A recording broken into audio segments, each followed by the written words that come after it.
So today I want to tell you about a specific moment that happened to me while I was trying to rebuild my life. I was at an industry event just not too long ago, and the kind that, where people wear name tags and they practice answers like, so what do you do? And people answer in their elevator pitch, right? So I've been building Too Late My Ass for a period of months, and I had a business and I had an audience and I had a news story. And then somebody walked up to me, looked at my name tag and said, "Oh, Faye, I heard that you left corporate a while back, a few years ago. How's that going? Do you miss it?" And I paused, not because I missed it, but because for one actual second, I had to locate who I was before I could answer the question. Not the old me, I had to locate the new me. And I realized in that pause, I had converted. The old identity was the one I had to reach for more than the new one, because the new one was just who I was. It was there. So just standing at the event, just answering questions, no effort required.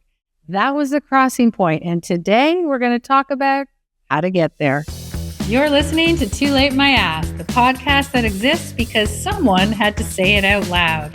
I'm Faye Chappell, and this show is for anyone who's been quietly wondering if they missed their window. Spoiler, you didn't. Your brain is still neuroplastic, your identity is still negotiable, and your second act, it's not a consolation prize, it's the whole damn point. Let's get into it. So welcome back to Too Late My Ass. I'm Faye Chappell. I'm a former global executive, reinvention architect, and the person who built this entire brand on a singular belief that you are not too late for anything. So today's episode, we're going to call it The Convert. And before we go anywhere, I want to be very clear about what I mean by that word, because I'm not talking religion and I'm not talking about ideology. I'm talking about a very specific kind of a neurological event. The moment when a new identity stops being something you're maintaining and simply becomes who you are. Because here's the thing most people in midlife reinvention don't understand. You can do everything right and not cross that essential set threshold, right? You can change your behavior, your language, your environment, your job, your relationships, and you can still be at that neurological default. You can still be that old version of yourself. And that gap between I've changed and I've converted is exactly where most people get stuck. And they interpret it as failure, as evidence that reinvention is a lie, as proof that you can't actually teach an old dog new tricks. But it's not failure. It's what I call stage 3. And today I'm going to show you what that means and why you're there and how to cross over. So let me give you a quick tour of what's happening in your brain during reinvention. And I promise I'm going to make this the opposite of that neurological or neuroscience lectures that I have a tendency to veer into. You have a system in your brain we're going to call the default mode network, okay? Default mode, because everyone knows what that means. Let's call it the DMN for short. And it's active when you're not focused on any specific task. So when you're daydreaming, reflecting, when you're thinking about yourself or other people, or you're basically doing anything that isn't a direct problem to solve. So that DMN is your self-story network. It's a system that generates and maintains your ongoing story, your autobiographical narrative, so to speak, right? Your sense of who you are across time. And it's your understanding of yourself in social context. So it's your prediction of how you'll behave in any given situation. So let's call it your identity engine, right? And it's deeply, deeply conservative. That DMN, it builds its model from all the accumulated data it has on how you've behaved. Years of it, decades of it. By the time you're in your 40s and 50s, got a lot of data. So every time you reacted or to a certain way in a certain situation, it logged it, right? Every pattern, every behavior, every repeated emotional response, every consistent choice you made, that DMN, it cataloged it and it built what we call like a prediction model. It knew what you were going to do because it had so much data. That model is so efficient that it runs before you consciously even decide anything. You might walk into a room full of people who knew you 10 years ago, and before you have a single thought, your nervous system has already activated that version of you that those people knew. And this isn't weakness. This is your brain being brilliant at efficiency, right? The problem is that efficiency, it works against you in reinvention because you've been consciously building a new identity, making different choices, making different things, saying different things, inhabiting different spaces. That TMN is still running prediction models based on all that old data, that old you. It's like trying to watch a new TV show on the app, right? That keeps buffering because it's using up all its processing power, trying to reload everything that you watched in Netflix in the past. So that old data is heavy, and the new data, right? It won't be there until it reaches a critical mass, until there's enough repeated evidence of the new identity so that the old one stays where it is. If you haven't done that, then the old model stays dominant. This is why you revert, right? Not because you haven't changed, but because your brain's prediction model hasn't updated it yet. And the update's coming, right? The conversion is coming. But first, you have to understand the 4 stages so you can figure out where you are and you don't give up, right? So I have spent years watching people go through reinvention, my own and thousands of others who have gone through it with us. And what I've observed aligns remarkably well with the identity research, right? That conversion doesn't happen in a single leap. It actually happens in 4 stages. And nobody really talks about this, right? Nobody maps it out. So people experience each stage and without really understanding which stage they're in. And they interpret that the hard stages, right, as evidence that they failed rather than evidence that they're progressing. So we're going to walk through it a bit so you really understand where you are and you know that don't quit, not yet, right? So stage 1, the early stage of reinvention, you're really trying on a new identity. You decided something, a new career, a new version of how you show up, a new story you want to live by. You start testing it out. And stage 1 has so much energy. It has momentum. There's a high that comes with doing something new, saying something different, having a fresh answer to what do you do? But in stage 1, you are absolutely aware that you are only performing. And you can hear yourself doing it, right? There's a part of you narrating the whole thing. Look at me, I'm trying something new. And there's still a voice inside you that says, I think you are, right? And if anyone from your old life challenges that new identity, even gently, you start to wobble because stage 1 really feels like a costume. It's a good costume, but it's still a costume. So it's not really you. You're hiding behind stage 1.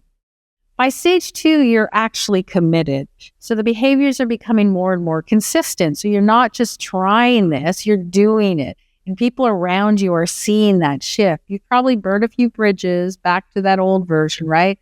Which is a sign that it's becoming real. But stage 2 has very specific texture. Under pressure, you have a tendency of reverting, right, to the old you. Not all the time, but when something stressful happens, right, when you're tired or scared or you walk into a room that triggers the old version, the default mode kicks in and runs that old script. And then you feel like a fraud, right? Like all the work has been undone. So stage 2 is where most people quit because the reverting feels like proof that they haven't changed, which it's not. It's proof that the DMN in your brain hasn't updated. That old script is still in default, but the new one is real. It's just not dominant yet. It's getting there, but it's not dominant yet. Stage 3 is much, much closer to that new identity, right? It's your primary operating mode now because you're living stage 3 most of the time. You don't feel like you're performing anymore. You feel like this is you. But that old default sometimes shows up less often, less intensely, but it still comes. And now, instead of feeling like a fraud, it feels like more of a ghost, right?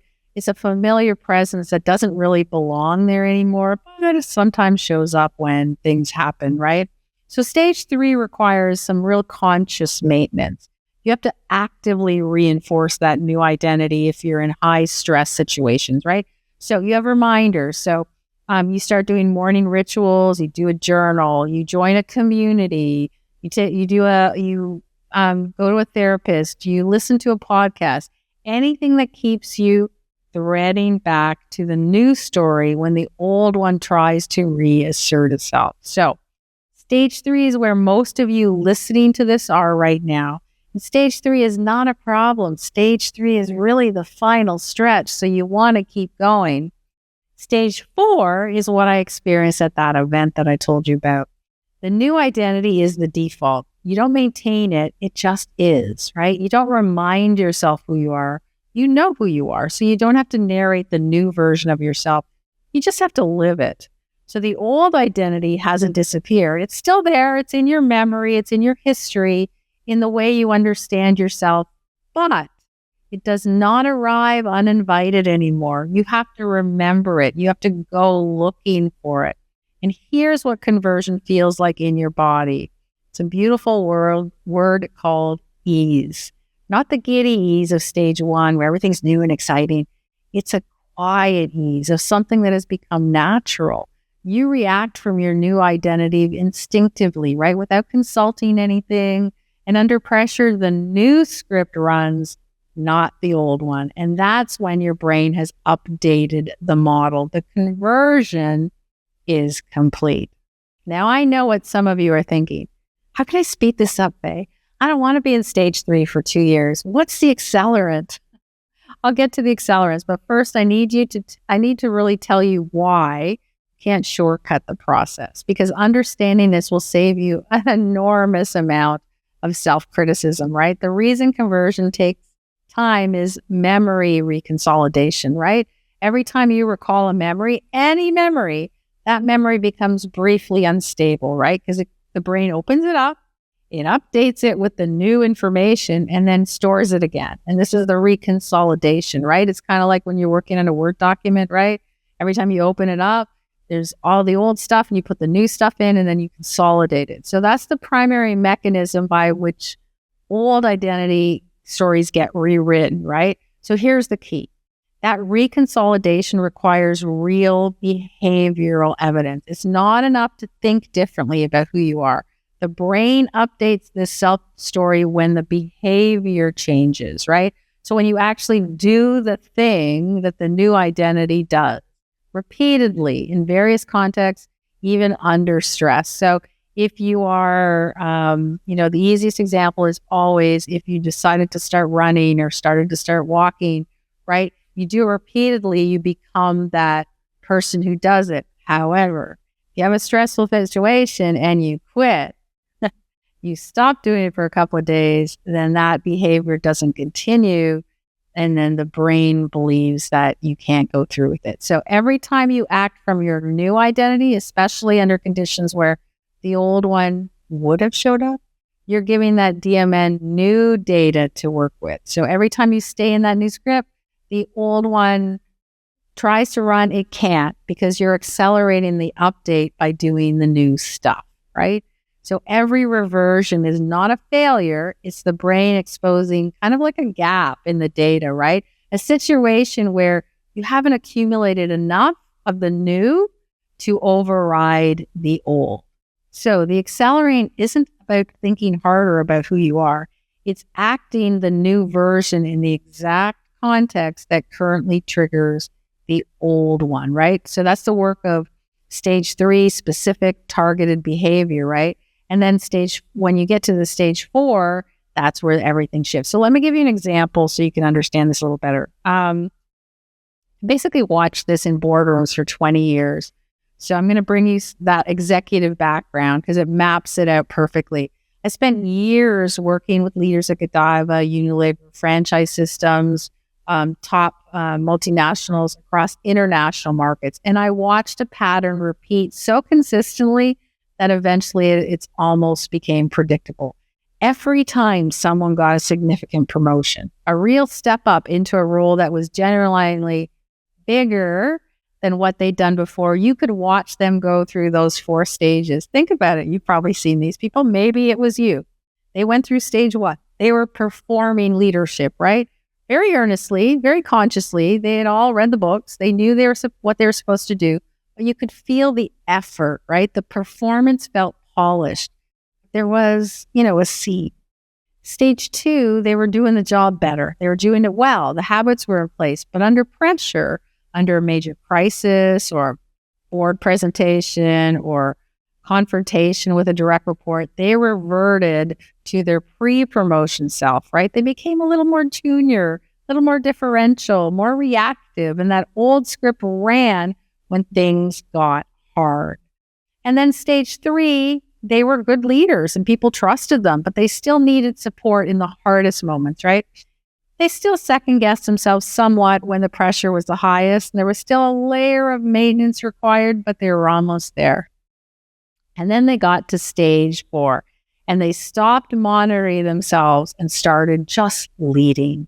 And the identity of being a leader stopped being something that they were performing and became something that they simply were.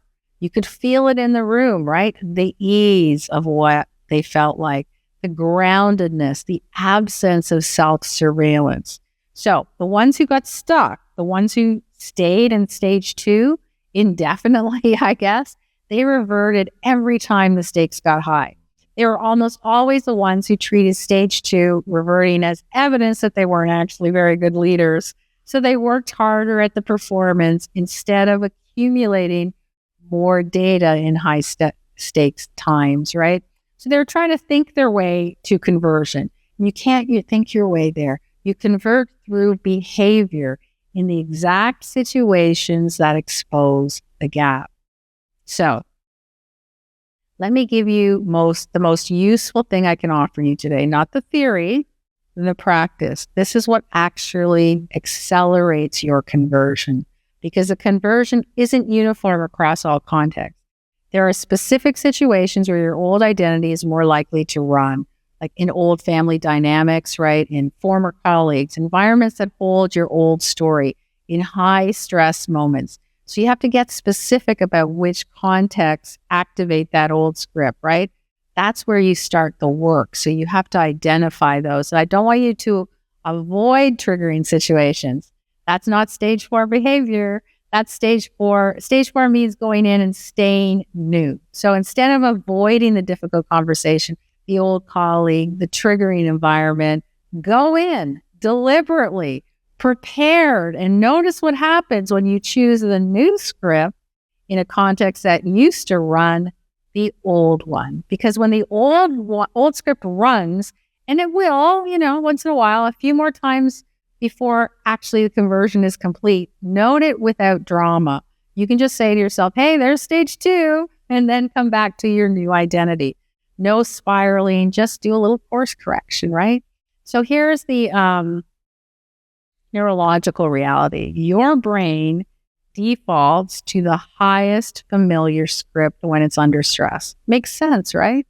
And cortisol literally narrows your whole cognitive bandwidth, and it activates those older, more established neural pathways, right? So this is why you revert when you're exhausted or you're scared or you're overwhelmed. You're not weak. You're literally cortisol flooded. So you regulate before you walk into the room, not after you've already reverted, right? Before. So take like 2 minutes of breath work, a moment of intentional grounding. Arrive as the new version, not because you're performing it, because your nervous system has the capacity to run the new script and you know it. That DMN also updates from social reflection, right? So when people around you consistently mirror that new identity back to you and they talk to you only as your new version, you can expect things from you that align with the new story. You interact with people as the new converted you. And your brain gets additional evidence that the new model is real, right? Community is not soft support. It's neurological data collection. I can't tell you enough how important it is to surround yourself with a community that knows this new you, because they will reinforce it all the time. So I want to give you that identity turn before I let you go. The thing this episode is really actually about? Underneath all the stages and all the neuroscience, most people treat reinvention like a renovation project, right? You tear out what's broken and you install something better and then live in that upgraded space. And that metaphor is fine, but it misses what's really critical. A renovation is a thing you do to a house and you get to walk away from that house if you want. You can rent it out, you can leave it. It's external to you. But identity conversion isn't renovation at all. It's kind of like a metamorphosis, right? There's a point where the caterpillar, for example, stops being a caterpillar with aspirations and becomes something that can actually fly. Not because it worked hard at being a butterfly, because the change completed itself at that whole biological level.